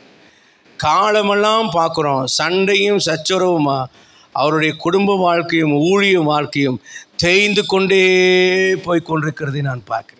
பிடிவாதமாக எந்த ஒரு காரியத்தையும் கர்த்தாவே தாரும் என்று கேட்காதீங்க. ஆண்டவரே உம்முடைய சித்தம் பரமண்டலத்தில் செய்யப்படுகிறது போல பூமியில் செய்யப்பட வேண்டும், என் சித்தம் அல்ல உம்முடைய சித்தமாக கடவுது என்று ஜெபியுங்க. கர்த்தர் நம்மை வழிநடத்த நன்மையாக செய்ய அவர் வல்லவராக இருக்கிறார். அல்லேலூயா, அல்லேலூயா. நல்லவர் அல்லையா சொல்லுங்க. யாக்கோபு 4:15 கூட சொல்கிறாரு, நாளைக்கு அதை செய்கிறேன் இதை செய்கிறேன்னு சொல்கிறவங்களே, கப்பல் ஏறி பிரயாணம் போய் வியாபாரம் செய்வோம் என்று சொல்கிறவர்களே, நீங்கள் ஒன்று கவனிங்க, கர்த்தருக்கு சித்தமானால் இதை செய்யலாம் என்று சொல்லி பழகுங்கள் என்று சொல்லிக்கிறேன். நாம் எப்போது என்ன செய்யணும்னா, நம்ம சொந்த வாய்ச்சவடாலில் பேசாமல் தேவனுக்கு சித்தமானால் ஜீவனோடு இருந்தால் இந்த காரியங்கள் நடக்கட்டும்னு நம்ம சொல்லி பழக வேண்டும். ஒரு அல்லையா சொல்லலாமா? உற்சாகமாக ஒரு அல்லையா சொல்லலாமா? இதுதான் ஆத்ம நங்கூரம். முதலாவது விசுவாசம் என்ற நங்கூரம், 2வது தேவ சித்தம் என்கிற நங்கூரம், 3வதாக பரிசுத்த ஆவியானவர் என்கிற நங்கூரம். யாக்கோபு 4:5 வாசிக்கலாம். யாக்கோபு 4:5. ஆவியானவர் நம்மிடத்தில் வைராக்கிய வாஞ்சியா இருக்கிறார் என்று வேத வாக்கியம் வீணாய் சொல்லுகிறது என்று நினைக்கிறீர்களா? நம்மில் வாசமா இருக்கிற ஆவியானவர், நம்மோடு கூட தங்கி இருக்கிற, நமக்குள்ள தங்கி இருக்கிற ஆவியானவர் பக்தி வைராக்கிய வாஞ்சியாய் வைராக்கிய வாஞ்சியா இருக்கிறார். எதுக்கு என்றால், கலாத்தியர் 3 சொல்றார் இல்லையா பவுல், நான் உங்களை கிறிஸ்து என்னும் ஒரே புருஷனுக்காக கற்புள்ள கணையாக ஒப்பு கொடுக்க நியமித்தபடியால் உங்களுக்காக தேவ வைராக்கியமான வைராக்கியம் கொண்டிருக்கிறேன். அப்படின்னா இயேசுவுக்கு சொந்தமானவர்களாக நம்ம மாறுவதற்காக, ஒரு கற்புள்ள கன்னிகையாக அவரை ஆவியில் நம்ம விவாகம் பண்ணுவதற்காக பரிசுத்த ஆவியானவர் நம்மை ஆயத்தப்படுத்தி கொண்டிருக்கிறார். பரிசுத்த ஆவியானுடைய பணி என்ன? பரிசுத்த ஆவி, இந்த வசனம் எதுக்காக அங்கே சொல்லப்பட்டதுன்னா, 4ஆம் வசனத்தில் சொல்கிறார், உலக சிநேகம் தேவனுக்கு விரோதமான பகை. 6ஆம் வசனத்தில் சொல்றார், பெருமை தேவனுக்கு விரோதமான ஒரு பகை. 7ஆம் வசனம் சொல்றாரு, பிசாசுக்கு கீழ்ப்படிவுதல் தேவனுக்கு விரோதமான ஒரு பகை. 8ஆம் வசனத்தில் சொல்றாரு, இருமனமும் பரிசுத்தமில்லாத வாழ்வும் தேவனுக்கு விரோதமான பகை. ஒரு சபையை, ஒரு மனவாட்டியை கெடுப்பது உலக சிநேகம், பெருமை, பிசாசுக்கு இணங்கி போகுதல், 2 மனசு, பரிசுத்தமற்ற ஒரு வாழ்க்கை. ஒரு சபை கெட்டு போவதற்கு காரணம் அதுதான். ரோமர் 8:14 வாசிக்கிறோம், எவர்கள் தேவனுடைய ஆவியினால் நடத்தப்படுகிறார்களோ அவர் தேவனுடைய பிள்ளைகள் என்று எண்ணப்படுவார்கள். தேவனுடைய ஆவியினால் நடத்தப்படுதல் என்றால் என்ன?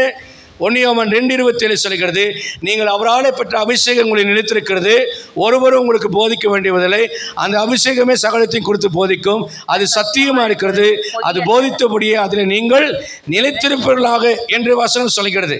அப்போ அந்த அபிஷேகம் எதை குறித்து போதிக்கிறது? யோவான் 14ஆம் அதிகாரம் 16-17 வசனத்தில், சத்திய ஆவியாகிய தேற்றவாளன் வருவார், அவர் உங்களுக்குள்ளே வாசம் செய்வார், அவர் நான் உங்களுக்கு சொன்ன காரியங்களை எல்லாம் நினைப்பூட்டி எழுப்பி விடுவார். யோவான் 14:26 சொல்கிறார், பரிசுத்த ஆவியானவர் உங்களுக்கு போதித்து நான் உங்களுக்கு சொன்னவைகளை எல்லாம் நினைப்பூட்டுவார். அவருடைய பணி என்ன? வசனங்களை நினைப்பூட்டி விடுவது, பிரசங்கங்களை நினைப்பூட்டி விடுவது, தீர்க்க தரிசனங்களை வாக்குதத்தங்களை நினைப்பூட்டி விடுவது, வேத உபதேசங்களை நினைப்பூட்டி நம்முடைய ஞாபகத்திலே கொண்டு வருவது ஆவியானுடைய பணி. இரண்டாவது யோவான் 16 8, 9, 10, 11 வசனங்களே பாவத்தை குறித்து, நீதியை குறித்து, நியாய தீர்ப்பை குறித்து கண்டித்து உணர்த்துவது. பரிசுத்த ஆவியினுடைய பணி முதலாவது நினைப்பூட்டுவது, இரண்டாவது கண்டித்து உணர்த்துவது. எதை குறித்து? பாவத்தை குறித்து கண்டித்து உணர்த்துவது. பாவம் செய்தால் என்ன நடக்கும்? நீதியை குறித்து கண்டித்து, ஏன் நீதி செய்யவில்லை, அநீதி செய்யாதே. மூன்றாவது, பிசாசு நியாயந்திருக்கப்பட்டதுனாலே நரகாக்கினை அவனுக்கு வைக்கப்படுகிறது, உனக்கல்ல, நீ பாவம் செய்தால் நரகம் போவாய். இதை குறித்து அவர் கண்டித்து நிறுத்துவார். மூன்றாவது என்ன செய்வார்? 2 கொரிந்தியர் 3 17 வசனம் 18 வசனத்தை வாசிக்கலாம். கர்த்தரே ஆவியானவர், கர்த்தருடைய ஆவி எங்கேயோ அங்கே விடுதலை உண்டு. நம்ம எல்லாரும் திறந்த முகமாய் கர்த்தருடைய மகிமையை கண்ணாடியிலே காண்கிறது போல கண்டு ஆவியாயிருக்கிற கர்த்தரால் அந்த சாயலாகத்தானே மகிமையின் மேல் மகிமை நம்மை இயேசு கிறிஸ்துவின் சாயலுக்கு ஒப்பாக மறுரூபப்படுத்துவது. எதற்காக நினைப்பூட்டுகிறார்? எதற்காக கண்டித்து உணர்த்துகிறார்?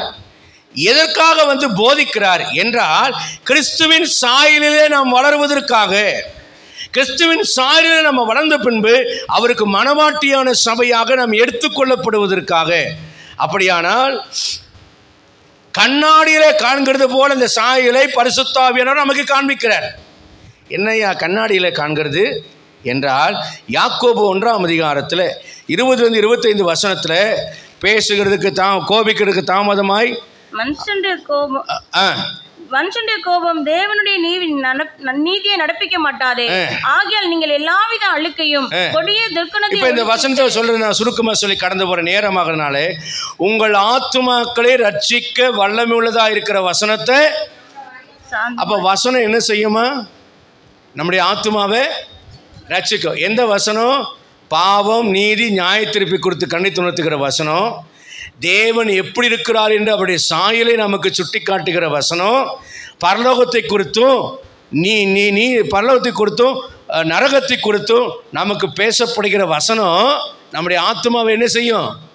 இப்போ இந்த வசனத்தை என்ன செய்யணும்? கோபப்பட்டு கேட்கக்கூடாது. நிறைய நேரங்களிலே பிரசங்கிக்கும் போதெல்லாம் பல பேர் கோபப்பட்டு பல்லை கெடுத்தார்கள். வேதபாரகர் பரிசேயர் இயேசு பிரசங்கிக்கும் போது பல்லை கடித்து கல்லை எடுத்து அவரை கொல்ல பார்த்தார்கள். அப்போஸ்தலர் பிரசங்கம் பண்ணும்போது வேதகார பரிசேயர் அவளை கொலை செய்யும்படி மூர்க்க வெறி கொண்டார்கள். நிறைய அடிகளை அடித்தார்கள், காவல்களில் போட்டார்கள், சிலரை கொலை செய்தார்கள். சேவான் பிரசங்கித்த போது பல்லை கடித்து கல்லை எடுத்து அவனை அடித்தே கொன்று போட்டார்கள். சவுலுடைய வாலிபனுடைய கரத்தில் அவங்க துணியெல்லாம் கழட்டி வச்சுட்டு கொலை செய்தார்கள். ஆனால் பெந்தெகோஸ்தே நாளிலே பிரசங்கத்தை கேட்டவர்கள், நீங்கள் வேதபாரகர் பரிசேயர் மூலியமாய் கொலை செய்தீர்கள் என்று சொன்னபோது இருதயத்தில் குத்தப்பட்டவர்களாகி ரட்சிக்கப்பட நாங்கள் என்ன செய்ய வேண்டும் என்று கேட்டார்கள். அப்பொழுது இயேசு கிறிஸ்துவின் நாமத்தினாலே ஞானஸ்நானம் பெற்று சபையில் சேர்த்து கொள்ளப்பட்டு விசுவாசிகளாய் மாறினார். அப்போ யார் ஒருவர் தனக்கு நேராக தேவ சாயலை குறித்தும் பாவத்தை குறித்தும் நீதியை குறித்தும் நியாய தீர்ப்பை குறித்தும் கண்டித்துணர்த்துகிற வசனத்தை கேட்கிறார்களோ, ஏற்றுக்கொள்கிறார்களோ, கீழ்ப்படுகிறார்களோ, அவர்கள் இயேசு கிறிஸ்துவினுடைய சாயலை ஆவியாக இருக்கிற கர்த்தராலே கண்ணாடி என்கிற வசனத்தின் மூலியமாய் காண்கிறார்கள். அதை காண்கிறவர்கள் தங்களை சரிபடுத்தி கொள்ளும் போது இயேசு கிறிஸ்துவின் சாயலாக மகிமையின் மேல மகிமை அடைவார்கள். இப்படிப்பட்டவர்கள் தான் பூர்ணமான மனவாட்டியாய் வளர்ந்து இயேசுவின் வருகையிலே எடுக்கப்படுவார்கள். அல்லேலூயா. நல்ல ஒரு அல்லேலூயா சொல்லலாம். இன்னொரு அல்லேலூயா சொல்லலாம். 1 கொரிந்தியர் 2:17 பவுல் சொல்கிறார், அநேகரை போல நாங்கள் தேவனுடைய வசனத்தை கலப்பாக பேசாமல் துப்புரவாகவும் தேவனால் அருளப்பட்ட பிரகாரமாகவும் பேசுகிறோம். இப்படி பேசுகிற ஊழியனைத்தான் பல விசுவாசிகளுக்கு பிடிக்காது. அல்லேலூயா. நல்ல ஒரு அல்லேலூயா சொல்லுங்க.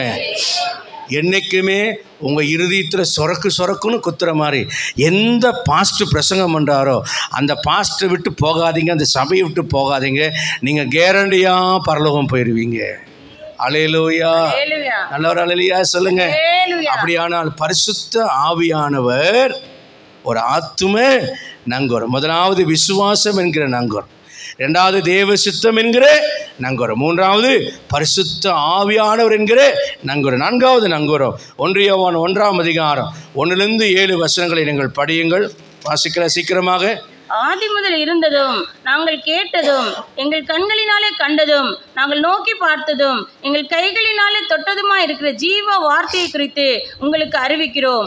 அந்த ஜீவன் வெளிப்பட்டது பிதாவினிடத்தில் இருந்தும் எங்களுக்கு வெளிப்பட்டதுமான நித்தியமா இருக்கிற அந்த ஜீவனை நாங்கள் கண்டு அதை குறித்து சாட்சி கொடுத்து அதை உங்களுக்கு அறிவிக்கிறோம். நீங்களும் எங்களோட ஐக்கியம் உள்ள நீங்களும் எங்களோடு கூட ஐக்கியம் உள்ளவர்களாகும்படி நாங்கள் கண்டும் கேட்டும் இருக்கிறதை உங்களுக்கும் அறிவிக்கிறோம். கண்டும் கேட்டும் இருக்கிறதை உங்களுக்கு அறிவிக்கிறோம். எங்களுடைய ஐக்கியம் பிதாவோடும் அவர் குமாரனாகிய இயேசு கிறிஸ்துவோடும் இருக்கிறது. போதும். நான்காவது நங்கூரம் எதுவென்றால் பரிசுத்தவான்களுடைய ஐக்கியம். பரிசுத்தவான்களுடைய ஐக்கியம் எங்க இருக்கிறது? பிதாவோடும் அவருடைய குமாரனோடும் ஐக்கியம் கொண்டிருக்கிறார்கள். அப்போ பரிசுத்தவான்கள் யார்? பிதாவோடும் குமாரனோடு யார் ஐக்கியம் கொண்டிருக்கிறார்களோ அவர்களே பரிசுத்தவான்கள். அந்த பரிசுத்தவான்களோடு கூட நான் என்ன செய்ய வேண்டும்? நீங்களும் எங்களோடு கூட ஐக்கியம் உள்ளவர்கள் ஆகும்படிக்கு என்று எழுதப்படுகிறது. அப்படின்னா ஒவ்வொரு விசுவாசியும் அந்த தேவ ஊழியனோடும் சக விசுவாசிகளோடும் ஐக்கியமாக இருக்கணும். எந்த விசுவாசியோட ஐக்கியமாக இருக்கக்கூடாது? குறை பேசுகிற விசுவாசி, கற்றுக்கொண்ட உபதேசத்துக்கு விரோதமாய் பிரிவினையை பேசுகிற விசுவாசி, அந்த பாஸ்டர் நம்ம பாஸ்டர் விட சூப்பரான பாஸ்டர், அந்த ஊழியர் இந்த ஊழியரை விட அப்படின்னு எல்லாம் கலகம் பண்ணுகிற வார்த்தைகளை பேசுகிறவர்களை விட்டு பிதாவோடும் குமாரனோடும் ஐக்கியம் கொள்கிற பரிசுத்தவான்களோடு கூட ஐக்கியப்பட்டால்தான் நாம் பிழைப்போம், நம்முடைய ஆவிக்குரிய வாழ்க்கை கரை சேரும். ஏனென்றால் பரிசுத்தவான்களுடைய ஐக்கியம் என்பது ஒரு ஆத்தும நங்கூரமாக இருக்கிறது.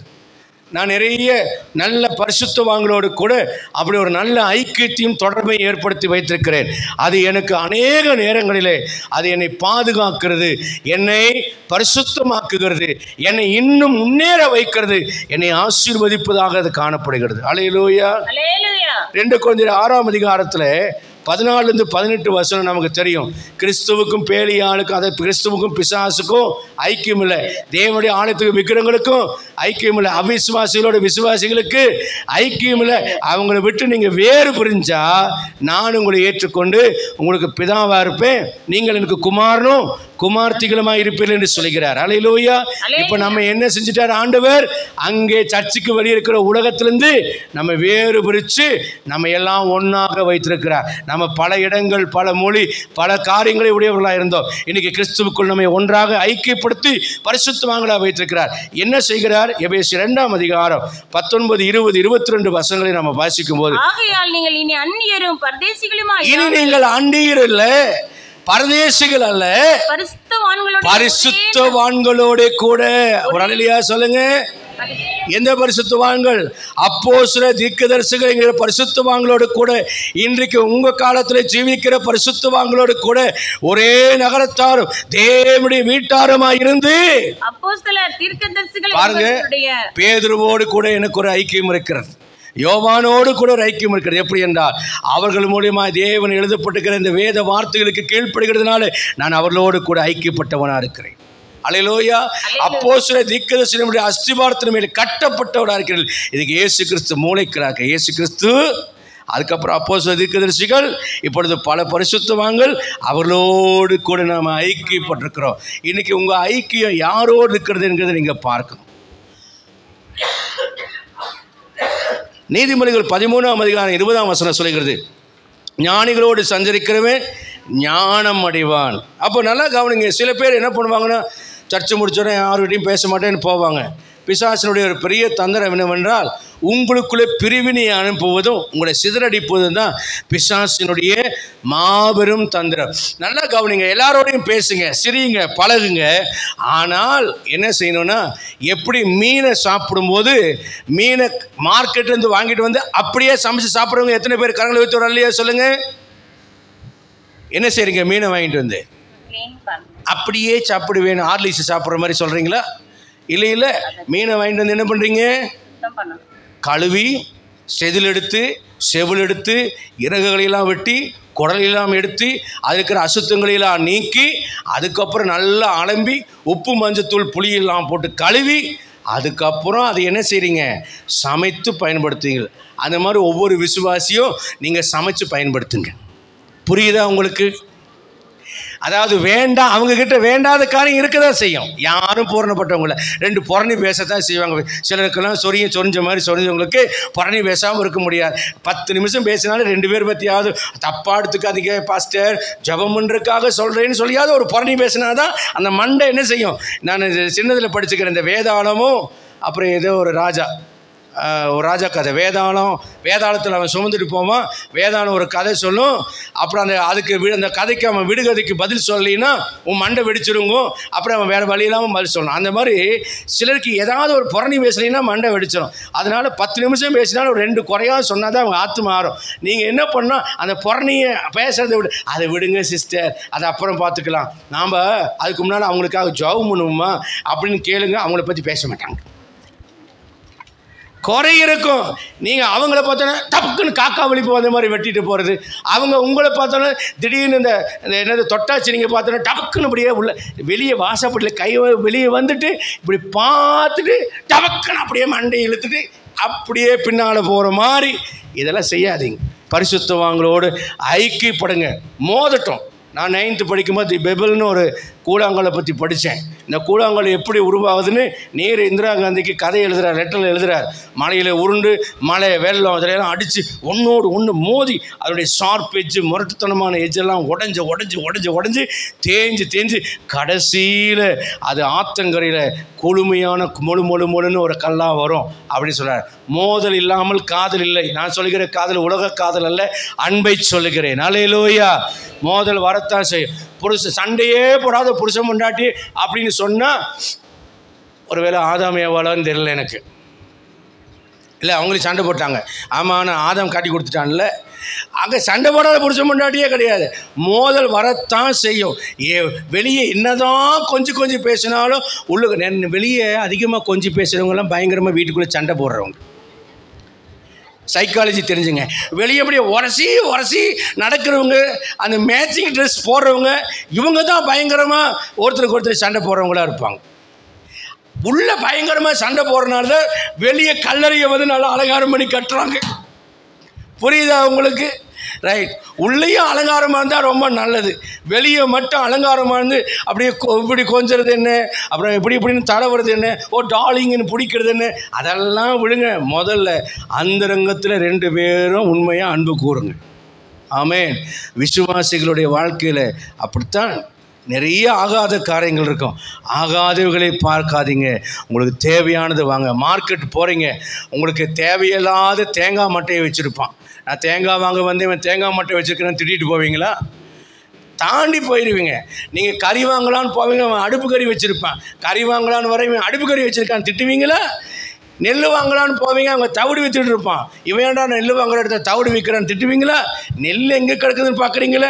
அதுபோல் குறை இருக்கும். அதே மாதிரி என்ன தான் மாமியார் மருமகளும் ஒன்றா இருக்கிற மாதிரி காமிச்சாலும் அப்பப்போ மாமியார் வந்து கீழே மருமகளை கவுத்து விடுவாங்க. கல்யாணம் ஆன முதல் 3 வருஷம் மாமியார் தான் எல்லாத்துலேயும் ஜெயிப்பாங்க.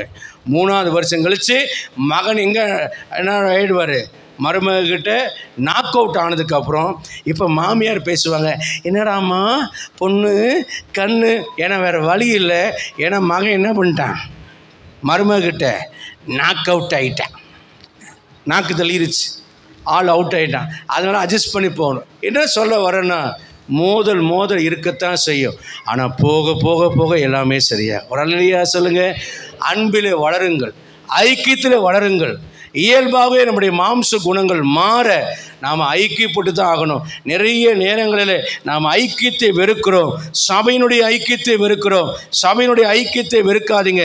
எபிரேயர் 10:24 சொல்கிறது, அன்புக்கும் நற்கிரியைக்கும் நாம் ஏவப்படும்படி சபை கூடி வருகிறது, சிலர் விட்டு விடுகிறது போல நாம் விட்டுவிடக்கூடாது.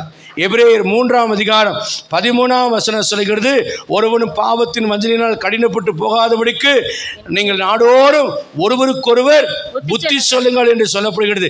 ஏனென்றால் பிரசங்கி 4:9, 9, 10, 11, 12 சொல்கிறது, ஒன்றியா இருப்பது 2 பேர் கூடியிருப்பதுனாலும் ஒருவன் விழுந்தால் அவன் உடனாளி அவனை தூக்கி விடுவானே. ஒன்றியா இருக்கிறவனுக்கு அனல் உண்டாவது எப்படி? 2 பேர் கூடியிருந்தால் அவர்களுக்கு அனல் உண்டாகும் என்று சொல்கிறது. அப்படியானால் பரிசுத்தவான்களுடைய ஐக்கியத்தில் இருக்கிறனாலே உங்களுக்கு ஆசீர்வாதம் உண்டு. அந்த ஐக்கியத்தில் இருக்கிறனாலே நீங்கள் காக்கப்படுவீர்கள். எபிரேயர் 13:17 சொல்கிறது, தேவ வசனத்தை போதித்து உங்கள் ஆத்துமாக்களுக்கு உத்தரவாதம் பண்ணுகிறவர்களாய் அவங்க விழித்திருக்கிறவர்கள் ஆனபடியால் அவர்கள் துக்கத்தோடு செய்யாதபடிக்கு அவர்கள் கீழ்ப்படிந்து அணுகுங்கள் இருக்கு. அப்போ உங்கள் ஊழியனோடு நீங்கள் என்ன செய்யணும்? உங்கள் ஊழியனோடு என்ன செய்யணும்? ஏன்னா உங்கள் ஆத்துமாக்கு யார் உத்தரவாதம்? ஊழியக்காரன். நீங்கள் தவறாதபடிக்கு கவனமாக இருப்பான். தைரியமாக இருக்கிறத நேராக சொல்லுவான், தைரியம் இல்லாததை பிரசங்கத்தில் சொல்லிடுவான்.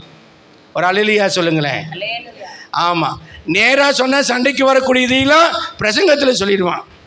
நேராக சொன்னால் எதுக்கெல்லாம் நீங்கள் சண்டைக்கு வர மாட்டீங்களா அதை நேராக சொல்லிடுவான். ஏன்னா உங்கள் ஆத்துமா கெட்டு போகக்கூடாது என்று தேவனுக்கு முன்பாக உத்தரவாதமாய் விழித்திருக்கிறவன். ஒரு அல்லேலூயா சொல்லுங்க. நல்ல ஒரு அல்லேலூயா சொல்லுங்க. நீங்கள் நினைப்பீங்க, பாஸ்டர் எங்கிட்ட நேராகவே சொல்லுங்க. நேராக சொன்னால் விட்டுருவீங்களா நீங்கள்? அது எப்படி பாஸ்டர் நீங்கள் என்ன பார்த்து சொல்லலாம்? அது எப்படி நீங்கள் என்ன நினச்சிங்க? அப்படி நீங்கள் சண்டைக்கு வந்துடுவீங்க. அப்போ உங்கள் ஆத்துமா கெட்டு போகாதபடிக்கு உத்தரவாதமாக இருக்கிறவன் உங்களுக்கு வசனத்தை போதித்து நடத்துகிறபடினாலே அவனை துக்கப்படுத்தாமல் கீழ்ப்படியுங்கள் என்று வேதம் சொல்லுகிறது. ஆமென். பரிசுத்தவான்களோடு கூட ஐக்கியமாக இருங்க. அது மாத்திரமல்ல, எபிரேயர் 13:7, 8, 9 சொல்கிறது, தேவ வசனத்தை போதித்து உங்களை நடத்தலுடைய நீங்கள் நினைத்து அவருடைய நடக்கையின் முடிவை நன்றாய் சிந்தித்து அவருடைய விசுவாசத்தை பின்பற்றுங்கன்னு சொல்லிட்டு 9 சொல்கிறாரு, பலவிதமான அந்நிய போதனையினாலே. ஆமாம், கண்ட ஊழியக்காரங்களுடையெல்லாம் கூப்பிட்டுட்டு அவங்ககிட்டையெல்லாம் பிரசங்கம் கேட்டுட்டு தெரியாமல் உங்களை பற்றி அறிந்த ஊழியக்காரனுக்கு ஆண்டவர் கொடுக்குற வார்த்தை என்னவோ அந்த வார்த்தை கீழ்ப்படிந்து அடங்கினீங்கன்னா உங்கள் ஆத்துமா பாதுகாப்பாக காணப்படும். ஒரு அல்லேலூயா சொல்லலாமா? ரோமர் 16:17 சொல்கிறார், நீங்கள் கற்றுக்கொண்ட உபதேசத்துக்கு விரோதமாக பிரிவினர்களையும் இடர்களையும் உண்டாக்கலை கொடுத்து நீங்கள் எச்சரிக்கையாங்கள். இப்படிப்பட்டவர்கள் தங்கள் வயிற்றுக்கு கிறிஸ்துவுக்கு ஊழியம் செய்யாமல் தங்களுடைய வயிற்றுக்கு ஊழியரை செய்கிறார்கள்.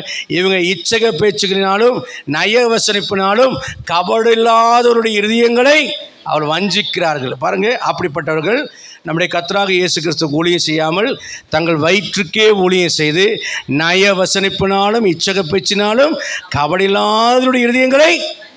எந்த ஊழியக்காரன் உங்களுடைய தப்புன்னு சுட்டி காட்டுகிறானோ, நீங்கள் செய்கிறது பாவம்னு சொல்கிறானோ, நாத்தான் வேலை பார்த்து தாவீதை பார்த்து நாத்தான் வேலை சொன்னான், நீயே அந்த மனிதன். நீங்கள் ராஜாவாக இருந்து என்ன பண்ணுவாங்க? புறா அவனை தலையை வெட்டுறா, காலை வெட்டுறா, என்ன தைரியம், நான் ராஜாவாக இருக்கிறேன், நானே அந்த மனிதன் நீ சொல்லுவேன். அப்படி நானும் தாவீது என்ன பண்ணா? முகங்கொப்புற விழுந்தான்.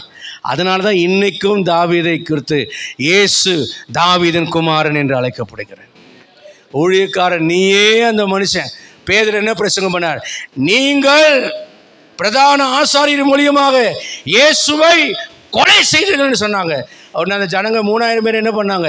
இருதயத்தில் குத்தப்பட்டவர்களாக, சகோதரரே நாங்கள் ரட்சிக்கப்பட என்ன செய்ய வேண்டும் கேட்டாங்க. பரிசுத்தவான்களோடு ஐக்கியப்படுற நீங்கள் என்ன செய்யணும் தெரியுமா?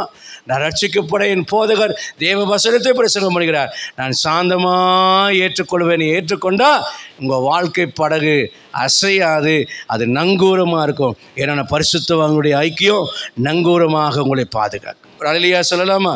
கடைசியாக ஒரு காரியத்தை சொல்லி கடந்து போகிறேன். ஆபிரகாம் கூட லோத்து இருக்கிற வரைக்கும் ஆசீர்வாதம், பிரிஞ்சு போனோன்னு கெட்டு போனான். எலியாவை பின்பற்றினதுனாலே எலிசாவுக்கு 2 மடங்கு ஆசீர்வாதம் இல்லை? அதே போல் மோசே கூட பணிவிடைக்காரன் இருந்ததுனால யோசுவா தலைமைத்துவத்துக்கு வந்தான். என்னைக்கும் பரிசுத்தவான்களோடு கூட ஐக்கியமாக இருந்தால், உடனொலியாக இருந்தால் கூட யோசுவா என்னும் பணிவிடைக்காரன், மோசேக்கு வேலைக்காரனாக இருந்தானா யோசுவா. ஆனால் பிற்காலத்தில் அவனை தான் கர்த்தர் தலைவனாக ஆசீர்வதித்தார். அல்லேலூயா சொல்லுங்களேன், உற்சாகமாக அல்லேலூயா சொல்லுங்கள். உங்கள் வாழ்க்கையில் நீங்கள் உயர்த்தப்படணும்னா தேவனுக்கு முன்பாக நீங்கள் இப்படி பரிசுத்தவான்களோடு கூட ஐக்கியம் வைத்துக் கொள்ளுங்க. அப்பொழுது நீங்கள் ஆசீர்வதிக்கப்படுவீர்கள். அல்லேலூயா சொல்லலாமா? முதல்ல விசுவாசம் என்கிற நங்கூரம், ரெண்டாவது தேவ சித்தம் என்கிற நங்கூரம், மூன்றாவது நங்கூரம் பரிசுத்த ஆவி என்கிற நங்கூரம், நான்காவது நங்கூரம் பரிசுத்தவான்களுடைய ஐக்கியம் என்கிற நங்கூரம், ஐந்தாவது நங்கூரம் கர்த்தரின் சாட்சிகள் என்கிற நங்கூரம்.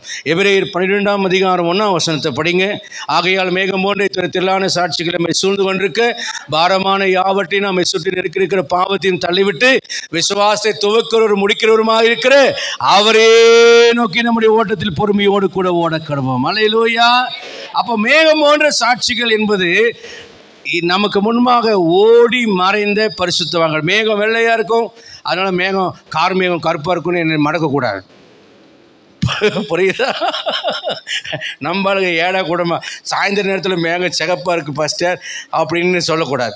மேகமோன்ற சாட்சிகள் அது பரிசுத்தவான்கள். வெள்மை என்பது பரிசுத்தத்தை குறிக்கிறது. ரெண்டாவது அது மேலே இருக்கிறதுனால அது உன்னதமான ஆவிக்குரிய அனுபவத்தை குறிக்கிறதா இருக்கிறது. மூணாவது அது மேலே இருக்கிறதுனால கரைபடாத அனுபவத்தை குறிக்கிறதாக அது காணப்படுகிறது. நான்காவது அது விசுவலைஸா நம்முடைய கண்கள் காண வெளியரங்கமாக இருக்கிறதா இருக்கிறது. இப்படிப்பட்ட ஒரு சாட்சி, வெளியரங்கமான ஒரு சாட்சி. 1 பேதுரு 2ஆம் அதிகாரம் 21ஆம் வசனத்தை வாசிங்க தயவு செய்து. வேகமாக சில வசனங்கள் நீங்கள் அறிய வேண்டும் என்பதற்காக வாசிக்க சொல்கிறேன். நான் வேகமாக முடிக்கிறேன். இதற்காகவே நீங்கள் அழைக்கப்பட்டும் இருக்கிறீர்கள், கிறிஸ்துவும் உங்களுக்காக பாடுபட்டு நீங்கள் தம்முடைய அடிச்சுவடுகளில் தொடர்ந்து வரும்படிக்கு, அடிச்சுவடுகளில் தொடர்ந்து வரும்படிக்கு உங்களுக்கு மாதிரியை பின்வைத்து போனால் இதுதான் சாட்சி. எங்கெல்லாம் மாதிரியான வாழ்க்கை இருக்கிறதோ அதுதான் சாட்சி நிறைந்த வாழ்க்கை.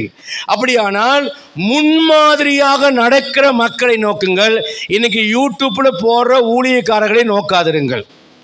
யூடியூப்ல பார்த்து பாஸ்டர் பற்றியோ விசுவாசிகளை பற்றியோ போடுறத பார்க்காதீங்க. நீங்கள் பார்க்க வேண்டியது என்னவென்றால், எனக்கு யார் முன்மாதிரி என்கிற சாட்சி அது எங்கே இருக்கிறது என்றால் யூடியூப்பில் இல்லை, அது வேதத்தில் போடப்பட்டிருக்கிறது. அடுத்ததாக நீங்கள் பார்க்க வேண்டிய சாட்சி என்றால் யார் என்றால் என்னைத்தான் நீங்கள் பார்க்க வேண்டும். எல்லா பாஸ்டர் பல பாஸ்டர் பிரசங்க என்ன பார்க்காதீங்க, ஆண்டவர் பாருங்கம்பாங்க. எங்கள் பாஸ்டர் அடிக்கடி ஒரு பிரசங்கத்தில் சொல்லுவார், தலையில் முடியில்லாதவன் எண்ணெய் வித்துட்டு போனான். இந்த எண்ணெயை தேய்த்தால் தலைமுடி நீட்டமாக வளரும், இந்த எண்ணெய் தேய்த்தால் நீட்டமாக தலைமுடி வளரணும்னா இவனுக்கு தலையில் ஒரு முடியுமே இல்லையா? இவனுடைய எண்ணெய் யார் வாங்குவாங்கன்னு எங்கள் பாஸ்டர் வந்து அடிக்கடி பிரசங்கத்தில் சொல்லுவார். அது மாதிரி பிரசங்கம் பண்ணுனா மட்டும் போதாது, அந்த ஊழியக்காரனுடைய வாழ்க்கையில் அது இருக்க வேண்டும். அப்போ நீங்கள் பார்க்க வேண்டிய 2 மாதிரி, ஒன்று இயேசுவை பாருங்கள், வேதத்தில் இருக்கிற பரிசுத்தவான்களை பாருங்கள், அடுத்ததாக உங்கள் ஊழியனை பாருங்கள். அல்லேலூயா. அவன் பரிசுத்தமாக இருக்கானா, அவன் நல்லவனாக இருக்கானா, அவன் விசுவாசமாக இருக்கானா, அவன் ஒழுங்காக இருக்கானா, அவன் கர்த்தருடைய வார்த்தைகளில் நடக்கிறானா, எனக்கு போதிக்கிற அவன் சரியாக இருக்கானான்னு பார்க்கணும்.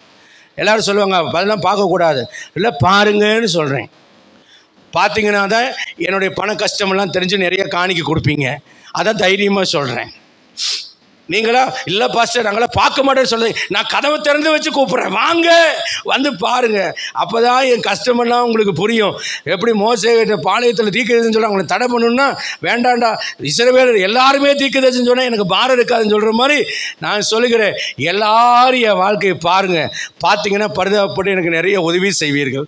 ஓட்டக்காரை வாங்கி கொடுக்குற எனக்கு நல்ல காரை வாங்கி கொடுப்பாங்க, ஓட்ட 2 வீலர் வாங்கி கொடுக்க எனக்கு நல்ல 2 வீலர் வாங்கி கொடுப்பீங்க. நான் இழிவான ஆதாயத்துக்காக தற்பொழிவுக்காக பிரசங்கிக்கிறவன் அல்ல. ஒன்று சொல்லுகிறேன், ஒரு வசனத்தை பிரசங்கிக்கிறவன் அவன் நேர்மையுள்ளவனாக இருக்கணும். எலிசா ஒரு வீட்டுக்குள்ளே போனான், சுனேமியா வீட்டுக்குள்ளே. அவன் போயிட்டு வந்துட்டு இருந்தான் பாருங்க. அந்த அம்மா சொல்கிறா, நம்ம இடத்துல வந்து போகிற இவர் பரிசுத்தவான் என்று காண்கிறேன். பாருங்க, ஒரு பொம்மநாட்டி, குழந்தை இல்லாதவ, புருஷன் வயசானவை, இவை இளவை சொல்ல ஒரு எலிசாவை பார்க்கிறாள். பார்த்தது சொல்கிறாள், இந்த மனுஷன் பரிசுத்தவான். ஏனென்றால் ஒரு பெண்ணிடம் இவன் எப்படி நடந்து கொண்டான் என்பதை வைத்து அவள் அண்டர்ஸ்டாண்ட் பண்ணிட்டா. என்றைக்குமே ஒரு ஆம்பளையே நல்லவனா இல்லை கெட்டவனாங்கிறத பெண்கள் சீக்கிரம் உணர்ந்துவாங்க. சில நேரத்தில் வீட்டில் ரொம்ப பயபக்தி உள்ள ஆம்பளையாக இருப்பாங்க. ஆனால் அடுத்த பெண்களுக்கு தெரிஞ்சிடும், இந்த ஆள் என்ன பண்ணுறான், செம நடிப்பு கலை. நிறைய நேரத்தில் சொல்கிறத பார்த்துக்கிறேன். என் மனைவி சொல்கிறாங்க, அந்த ஆள் பாருங்கள் என்னையும் ஒரு மாதிரி பார்க்குறாரு பாருங்கன்னு. நான் திடீர்னு அப்படி அங்கே டக்குன்னு சொன்னேன்னு இப்படி பார்க்கக்கூடாது. நான் இப்படியே விழுந்துட்டு அப்படி இப்படின்னு பார்த்து இப்படி போய் பார்ப்பேன் பாருங்கள். என்னை பார்த்தா டபக்கு தலைக்கு குளிச்சு இப்படிம்பாங்க. கெட்டிக்காரம் பொழுது 8 நாளில் தெரியுங்கிற மாதிரி இது வெளியே தெரிஞ்சிடும். நல்ல ஒரு விஷயத்தை கவனிக்க வேணும். யோவான் 13ஆம் அதிகாரம் 15ஆம் வசனத்தில் ஆண்டவர் சொல்றார், நீங்களும் என்ன மாதிரி செய்கிறதுக்கு உங்களுக்கு மாதிரியை காண்பித்தேன்னு சொல்லி தாழ்மைக்கு அடையாளமாக கால கழுவி காண்பித்தார். பிலிப்பியர் 3ஆம் அதிகாரம் 17ஆம் வசனத்தில், நீங்களும் என்னோடு கூட பின்பற்றுவர்களாகி நாங்கள் உங்களுக்கு வழிகாட்டுகிறபடி நடக்கிறவர்களை மாதிரிகளாக நோக்குங்கள் என்று சொன்னார். சபையில் யார் முன்மாதிரிகளாக நடக்கிறாங்கன்னு பார்த்து நீங்கள் அவங்களை பின்பற்றுங்க. ஊழியக்காரன் அவங்கள பாருங்க, இவங்களை பாருங்க என்று உதாரணம் சொன்னால் அவங்கள மாதிரி பின்பற்றுங்க. ஒரு ஆளிலையா சொல்லுங்க பார்க்கலாம். அப்படிங்க யோசிக்கிறோம், என்ன 4 பேர் பின்பற்றுகிற மாதிரி நான் நடக்கிறேனா என்பதை குறித்து நீங்கள் சிந்தித்து பார்க்க வேண்டும். ஒரு ஆளிலையா சொல்றீங்களா? உங்களை பின்பற்றுற மாதிரி என்ன நல்ல காரியம் இருக்குது? என் பிள்ளைகளை பார்த்து சொல்லுவேன், அப்பா மாதிரி இருங்கன்னு நான் தைரியமாக சொல்லுவேன். நீங்கள் சொல்ல முடியுமா? அப்பா மாதிரி இருங்கன்னு உங்கள் பிள்ளைகளை பார்த்து சொல்ல முடியுமா? சொல்லுங்களேன், சொல்ல முடியுமா? சொல்லணும். நான் சொல்கிறேன், என்ன மாதிரி இருங்கன்னு உங்களை பார்த்து சொல்கிறேன். உங்களால் சொல்ல முடியுமா? நீங்கள் ஏதோ 2 காரியத்தை ஜபிக்கிறதையும் வேதம் வாசிக்கிறதையும் வச்சு சொல்லக்கூடாது. தசம்பாகமத்தை ஏமாத்தாமல் இருக்கணும். இப்போ சொல்லுங்க பார்க்கலாம். அங்கே பல பேர் ஃபெயில் ஆகிடுவாங்க. சர்ச்சுக்கு நேரமாக வரணும், அங்கே பல பேர் ஃபெயில் ஆகிடுவாங்க. புறணி பேசாமல் இருக்கணும், அங்கே பல பேர் ஃபெயில் ஆகிடுவாங்க. நான் ஒவ்வொன்றும் சொல்லிகிட்டே போனேன்னா அப்புறம் எல்லாமே சட்டியை போட்டு உடச்ச மாதிரி ஆகிடும். விட்டுருவோம். மாதிரியாக நடக்க, நம்ம முன்மாதிரிகளை நடக்க நம்ம ஒப்பு கொடுப்போம். எபிரேயர் 11:38-40 வரைக்கும் வாசிக்கும் போது அங்கே சாட்சிகளின் கூட்டத்தை பார்க்குறோம். சிங்கத்தின் வாயை அடைத்தவங்களும் உண்டு, மேன்மையான உயிர்த்தெழுதலை அடைவதற்காக மரணத்தை ஏற்றுக்கொண்டு பாடுபட்டவர்கள் உண்டு, செம்மறியாட்டுத்தோர்களையும் வெள்ளாட்டுத்தோர்களையும் பொறுத்து கொண்டு கண்மணியில் வெடிப்பில் அலைந்தவர்கள் உண்டு. இவரெல்லாம் விசுவாசத்தினாலே நல்ல சாட்சி பெற்றவர்களாக இருந்தார்கள். அல்லேலூயா. ஆகவே இந்த கடைசி காலத்தில் ஆண்டவரே உம்முடைய சாட்சியை நான் பார்ப்பேன். சங்கீதம் 119-152 சொல்கிறார், ஆண்டவரே உம்முடைய சாட்சிகளை என்றென்றைக்கு நிலைநிற்கும்படி ஸ்திரப்படுத்திருக்கிறேன் என்றும். 119-99 உம்முடைய சாட்சிகளின் தியானமாக இருக்கிறபடினாலே என்னை போதித்தவர்களின் ஞானம் உள்ளவனாக இருக்கிறேன் என்று வேதம் சொல்கிறது. அல்லேலூயா. போதித்தவங்களை காட்டிலும் ஞானம் எப்படி வரும்? சாட்சிகளை பின்பற்றுகிறதுனால. நான் சில ஊழியர்களுடைய சாட்சியை நான் கேட்டு அதை எனக்கு ரோல் மாடலாக வைத்திருந்தபடினால என்னுடைய ஊழிய வாழ்க்கையில் வந்த போராட்டமான நாட்களில் நான் பாதுகாக்கப்பட்டேன். கர்த்தருடைய பரிசுத்தமான நாமத்திற்கு மகிமை உண்டாகட்டும். நிறைய வசனங்கள் இருக்கிறது, ஆனால் நேரமாகிறதுனால நான் கடைசியாக சொல்லி நான் முடிக்கிறேன். எபிரேயர் 13ஆம் அதிகாரம் 7ஆம் வசனத்தை ஏற்கனவே சொன்னது போல தேவ வசனத்தை போதித்து உங்களை நடத்துவதை நினைத்து அவருடைய நடக்கின் முடிவை நீங்கள் நன்றாக சிந்தித்து அவருடைய விசுவாசத்தை 2 காரியம். 1, இயேசுவை பின்பற்றுங்கள். 2வது, தேவ வசனத்தை போதித்து உங்களை நடத்துவதை நடக்கின் முடிவை நன்றாக சிந்தித்து அவருடைய விசுவாசத்தை பின்பற்றுங்கள். மேகம் போன்ற சாட்சிகளை நோக்கி பாருங்கள். வேறு எந்த குறையும் யாருடைய குறையும் பார்க்காதீங்க. பார்த்தீங்கன்னா உங்கள் வாழ்க்கை, ஆவிக்குரிய வாழ்க்கை கெட்டுடும். எல்லாரும் குறைவுள்ளவர்கள், ஆனால் உங்கள் ஊழியனை பாருங்கள், என்னை பாருங்கள் என்று நான் தைரியமாய் சொல்கிறேன். என் வாழ்க்கையை உங்களுக்கு சாட்சியை வைக்கிறேன். தேவ சமூகத்தில் வசனத்தை கை கொண்டவர்களாக முன்மாதிரியான நடக்கை உள்ளவர்களாக தேவ பிரியராய் வாழ கர்த்தர் நமக்கு பலன் தருவாராக. ஒரு அல்லேலூயா சொல்லலாமா? அப்போ விசுவாசம் என்கிற நங்கூரம், தேவ சித்தம் என்கிற நங்கூரம், பரிசுத்த ஆவியானவர் என்கிற நங்கூரம், பரிசுத்தவான்களுடைய ஐக்கியம் என்கிற நங்கூரம், 5வது நங்கூரம் தேவனுடைய சாட்சிகளாகிய நங்கூரம் நம்முடைய ஆவிக்குரிய வாழ்க்கையை அசையாமல் பாதுகாத்து அசைவில்லாத ராஜ்யத்திற்கு நம்ம தகுதிப்படுத்தும். அல்லேலூயா சொல்லலாமா? முழங்கால் படியிட்டு ஜெபிப்போம், கண்களை மூடுவோம். இந்த கடைசி காலத்தில் நிறைய குறைகளை சொல்லிக்கொண்டு தூற்றி திரிந்து கொண்டிருக்கிற மக்களுக்கு மத்தியிலே நம்முடைய ஆவிக்குரிய வாழ்க்கை அசையாதபடி கிறிஸ்துவ வாழ்க்கையில் நாம் நிலைத்து நிற்கத்தக்கதாக நம்மை ஒப்பு கொடுக்க இந்த வார்த்தைகளை திரும்பவும் கேட்டு வசனத்திலே கிருபைகளிலே பலப்பட உங்களை அர்ப்பணம் செய்யுங்க. கர்த்தர் உங்களை ஆசீர்வதிப்பாராக. பரிசுத்தமான பிதாவே, உம்முடைய சமூகங்களை தாழ்த்துகிறோம். இரட்சகராம் இயேசு கிறிஸ்துவின் நாமத்தினாலே உம்முடைய பாதங்களில் அர்ப்பணிக்கிறோம். ஆண்டவரே, நாங்கள் வேறே சிந்தையாக இருந்தால் தேவன் எங்களுக்கு வெளிப்படுத்துவீர். எங்களுடைய நோக்கங்கள் சிந்தைகள் ஒழுங்காக இருக்க கிருபைதாங்க. எது முதல் தெரிவிக்கிறோமோ அது முதல் ஒரே ஒழுங்காய் நடந்து கொண்டு ஆண்டவரே ஒரே சிந்தையாக இருக்க லக்கை நோக்கத்தோடு எங்களுக்கு கிருபை கொடுங்க. நித்திய ராஜ்யத்தை அடைவதற்கு எங்களை தகுதிப்படுத்துங்க. இந்த நாட்களிலே ஆண்டவரே, கடைசி நாட்களிலே அநேக பரியாசக்காரர்கள் தோண்டி ஆண்டவரே கர்த்தாவே, இச்சக பேச்சினால் நய வசனிப்பினால் கெடுக்கிறது மாத்திரமல்லாமல் இடல் உண்டாக்குகிற அநேக காரியங்களை முன்வைக்கிறதுனால அநேகருடைய விசுவாசம் கெட்டு போகிறதையும் திருவசனத்துக்கு கீழ்ப்படிய வேண்டிய காரியங்களை விட்டு விலகி போகிறதையும் நாங்கள் பார்க்குறோம். எங்களுடைய ஆவிக்குரிய வாழ்க்கை கெட்டு போகாதபடிக்கு உமக்குள்ளே நிலைத்து நிற்கும்படியாய் அசைவில்லாத ராஜ்யத்தை பெறுகிறவர்களாக நாங்கள் அசையாமல் ஸ்திரப்பட்டவர்களாக உறுதிப்பட்டவர்களாக உண்மையில் வேறு கொண்டவர்களாக நாங்கள் காணப்படும்படியாய் தகுதிப்படுத்த நாங்கள் ஜெபிக்கிறோம். உங்களுடைய வல்லமையுள்ள கரத்தில் ஒப்பு கொடுக்கிறேன். பரிசுத்த ஆவியானுடைய பலத்தினாலே நாங்கள் காக்கப்பட எங்களுக்கு கிருபை தர வேண்டும் என்று ஜெபிக்கிறோம். இந்த காலை வேளையில் உணர்த்தப்பட்ட பிள்ளைகள் ஒவ்வொருடைய வாழ்க்கையும் ஆசீர்வதியும் கிருபைக்குள் மறைத்துக்கொள்ளும். இரட்சகராம் இயேசு கிறிஸ்துவின் நாமத்தில் வேண்டுகிறேன் நல்ல பிதாவே. என் ஆத்துமாவே கர்த்தரை ஸ்தோத்திரி, உன்னுடைய பரிசுத்த நாமத்தை ஸ்தோத்திரி. என் ஆத்துமாவே கர்த்தரை ஸ்தோத்திரி, கர்த்தர் செய்த சகல உபகாரங்களை மறவாதே. ஆமாம், நம்முடைய கர்த்தராக இயேசு கிறிஸ்து கிருபையும் பிதாவாகிய தேவனுடைய அன்பும் பரிசுத்த ஆவியானோடு அனுநயிக்கும் ஆசீர்வாதம் சந்தோஷம் சமாதானம் நம் அனைவரோடும் ஒளிமிகு சகல பரிசுத்தவான்களோடும் மீண்டும் மீண்டும் கர்த்தர் திரும்பவும் இருப்பதாக. அல்லேலூயா. God bless you. கர்த்தர் உங்களை ஆசீர்வதிப்பாராக. ஆமென்.